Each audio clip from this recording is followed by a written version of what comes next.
इथे मी आज साबुदाण्याची खिचडी करत आहे, तर ती कशी करायची ती बघून घ्या। साबुदाण्याची खिचडी बनवणार आहे, त्यासाठी मी आता यामध्ये तेल कढईमध्ये तेल टाकलेलं आहे गॅस लावून। त्यामध्ये आता मी मिरची टाकत आहे,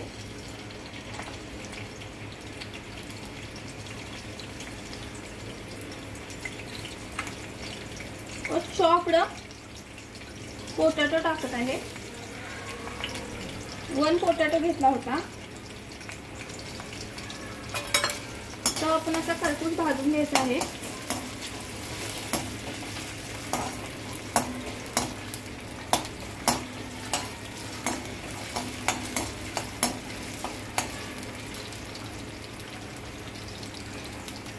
अशा प्रकारे आपण आता हा खरपूस असा भाजून घेतलेला आहे। यामध्ये आता मी साबुदाणा टाकत आहे, भिजवलेला साबुदाणा टाकत आहे।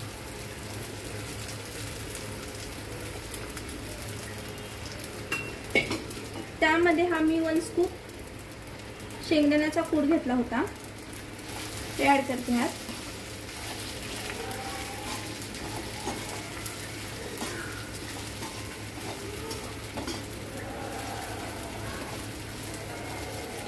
चवीनुसार मीठ,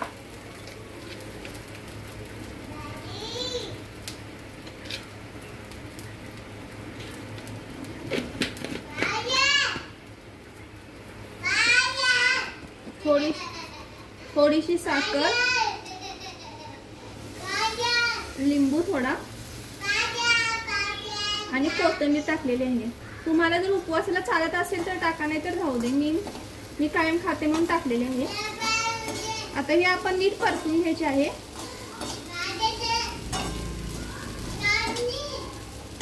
आणि थोडा वेळ आपण हे झाकण ठेवून 5 मिनिटं ठेवून द्यायचं आहे।